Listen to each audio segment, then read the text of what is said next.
Hi there, my name is Amanda, and today we're going to be talking about Microsoft ontologies and how they can power your Fabric data agents. Okay, so I am done creating the ontology.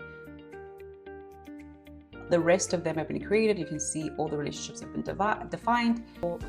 What if we just added the ontology as context here? Because it is designed to add more meaning, add more context. How would it do with this very same question? As you can see here, the salesperson who drove the most revenue in 2013 was Linda Mitchell, and that's the correct answer. And that's exactly the answer we got previously, which means the ontology combined with the warehouse was the reason why that question was answered. Some really, really interesting things came out of all of that, like how the warehouse actually performs better with an ontology in the data agent.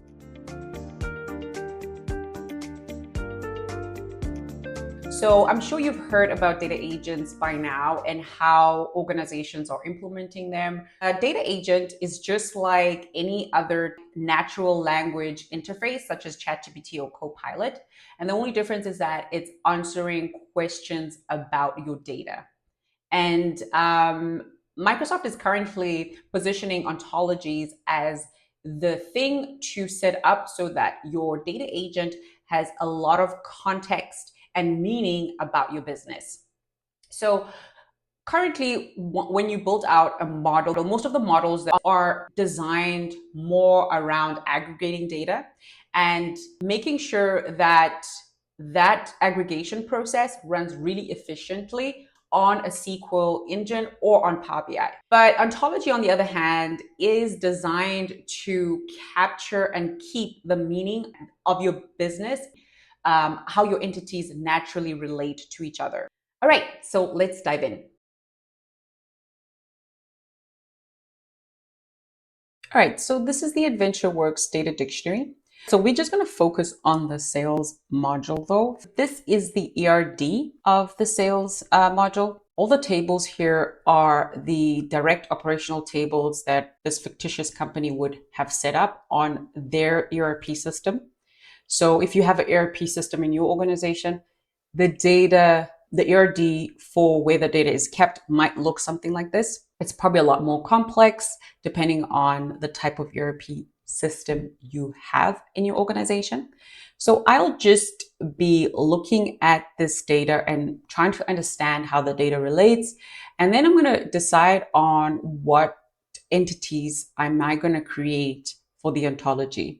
So I'll also be doing renaming some of the columns so that it is easier for the data agent to know what is inside of each of the tables that we'll end up creating. All right, so this is the starting point.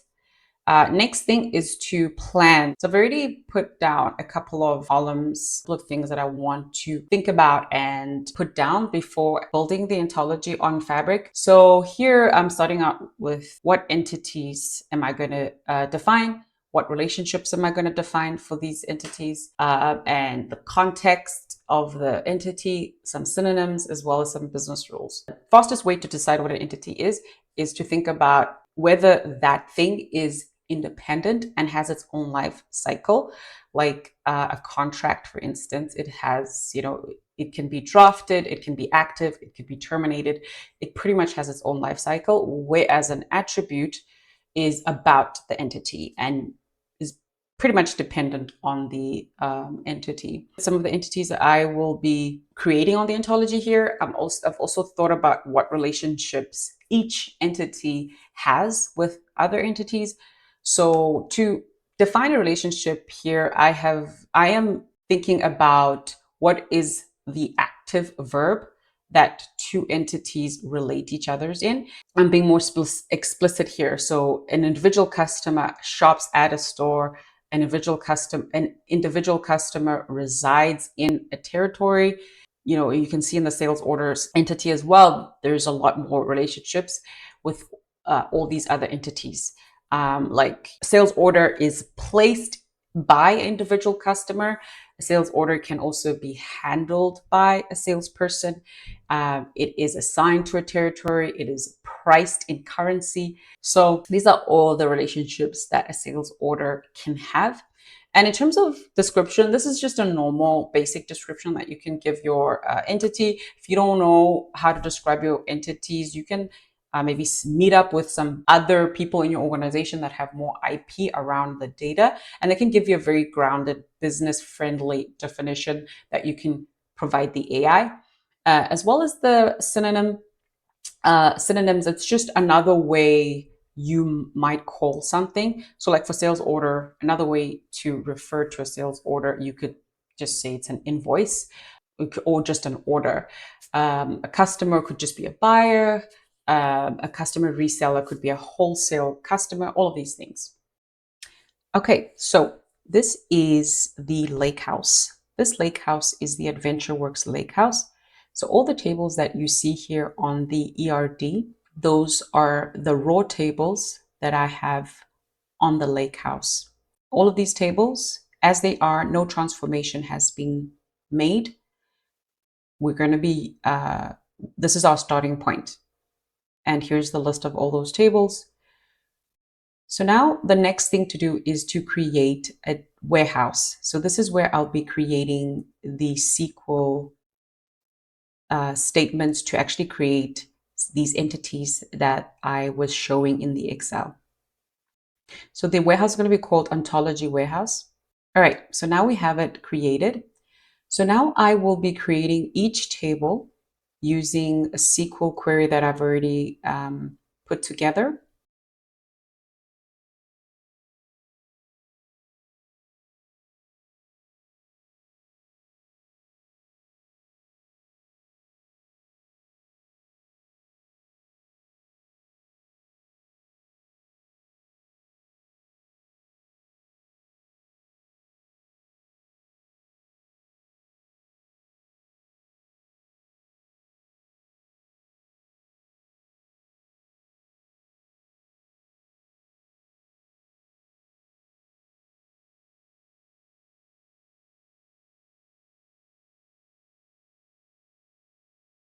Okay, I'm just counting these tables, making sure all of them are created. Looks good. So these are the entities that will be in my ontology. Next thing that I'll be doing is actually to create an ontology, you have to have the tables in the Lakehouse. So I will need to create a shortcut.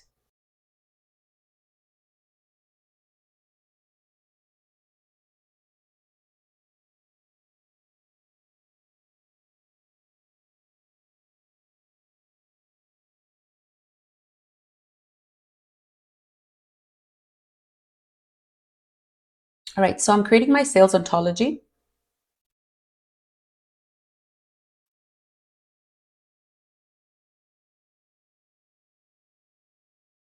All right, it's gonna take some time to load up.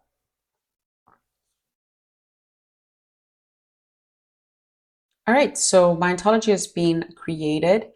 See, right now it's empty. There are no entities in here. So the first thing I'll need to do is start creating entities. So I'll be creating entities from this Excel, and these are all the entities that I created on the warehouse. But there's some other information I need to add to my ontology, so I will need to reference my Excel. All right, so I'm creating the first entity. This is the individual customer entity. I'm going to create the second entity, the reseller customer, and so on. So I'm going to create all my entities.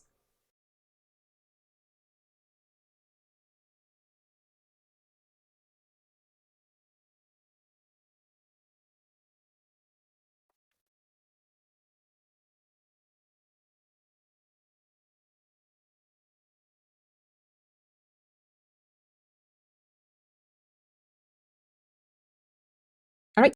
All right, so I am done creating all my entities. I am going to start to add more information for each of my entities. I would have to go to the configure section for this. And the first thing I'll do is bind data to my individual customer table. So to do that, I'll just have to click the add properties and then add data binding. And then once I have to find the table that I created, the entities that I created, but it will have to be the shortcut that because only lake houses are available for this. So here I'm going to select my entity, which is individual customer. And now the data is bind. So I have to also declare a key. So I'm declaring account number as a key. And then you can see here all my attributes. And I can save all of this. And now the data is bind to my individual customer. This is just giving more context. I'm also going to add relationships. So I click manage relationship, and I'm about to add a new relationship to this entity. So relationship name is shops at, individual customer shops at, store at the store. So I'm going to add another relationship. The relationship name here will be resides in. So this is going to be individual customer resides in territory. So now I've created my second relationship. These are the only relationships I need for this entity.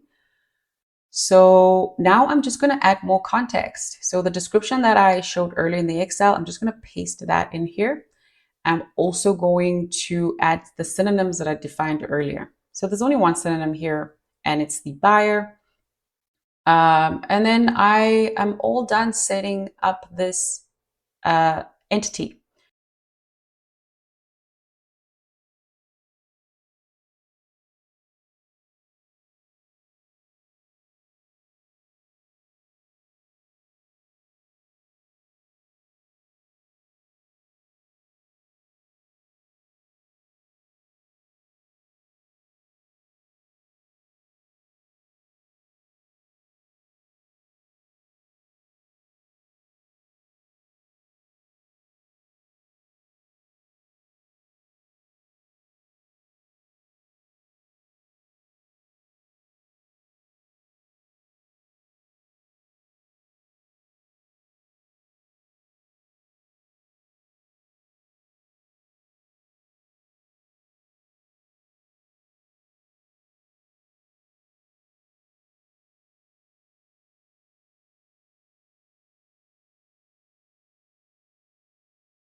Okay, so I am done creating the ontology. So the rest of them have been created. You can see all the relationships have been defined. For each entity, I've added all the descriptions, the entity description, the synonyms. It's basically all set up now. All right, so now I'm going to create a data agent. So I will be just adding a new item, and I'm going to go find a data agent. So I'm going to be creating a new one. A data agent is to build a generative AI agent that understands your data and can answer complex questions in normal language. All right. So I'm going to name it sales data agent. because we're going to be using our sales ontology as well as our sales warehouse. All right, so there it is. And I'm going to add a data source to the agent. I'm going to start with the sales ontology. This is to add context, but I don't want it to query the ontology to actually bring back the data. So I'm going to add the ontology warehouse so that the queries are actually created using the ontology warehouse, and then the ontology and the sales ontology. I just have it here for the context. Okay, so the last prompt here is which salesperson drove the most revenue in 2013, and did the salesperson who worked those orders hit their quota? This is a pretty complex query. All right, the salesperson who drove the most revenue in 2013 was Linda Mitchell, with total sales amounting to $10 billion. And yes, she met her sales quota for that period. Pretty good answer. Let's go see if this is correct. So this is a query I created for this question. I'm just checking, salespeople, how much they made in 2013, and then I'm just sorting all those salespeople by revenue, and then I'm checking whether they met their quota.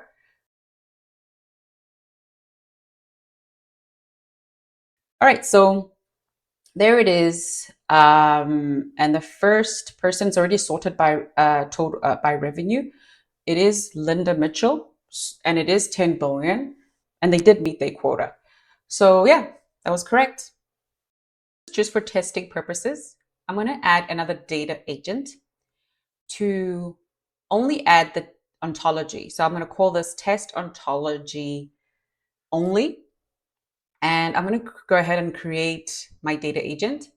So the only thing that will show up for this data agent is the only thing I'll link to this data agent is the sales ontology.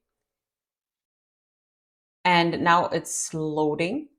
And I'm not going to add the warehouse. So I'm going to run the same question. Which salesperson drove the most revenue in 2013? And did the salesperson who worked those orders hit their quota? No salesperson generated any revenue in 2013. According to the available data, this means there are no sales recorded for this. All right, pretty bad outcome on the ontology side. So let's see how the warehouse does on its own. So I'm going to create another sales agent. And this time I'm just going to say testing warehouse only.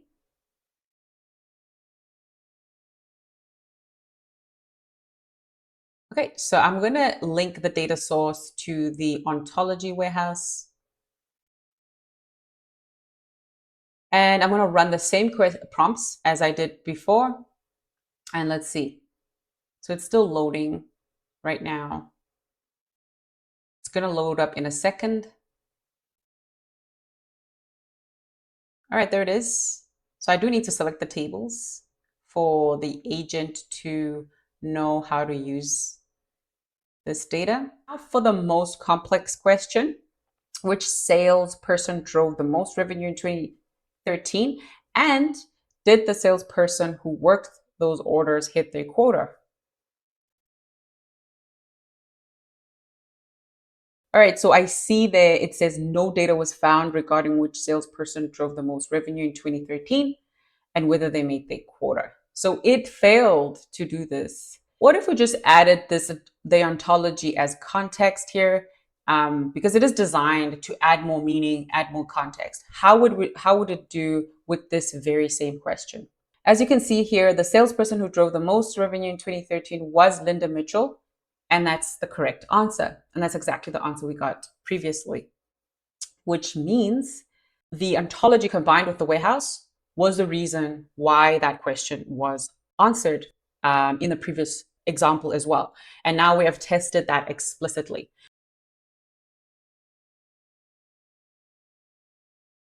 That was the demo. I hope you guys learned quite a bit there. I certainly did when I was doing this. So ontologies are pretty fresh, and Microsoft is releasing a lot to make them better. They are still in preview. Really interesting things came out of all of that, like how the warehouse actually performs better with an ontology added in the data agent. Let me know what you guys think about this video, and if you have any questions about the content. All right, thank you.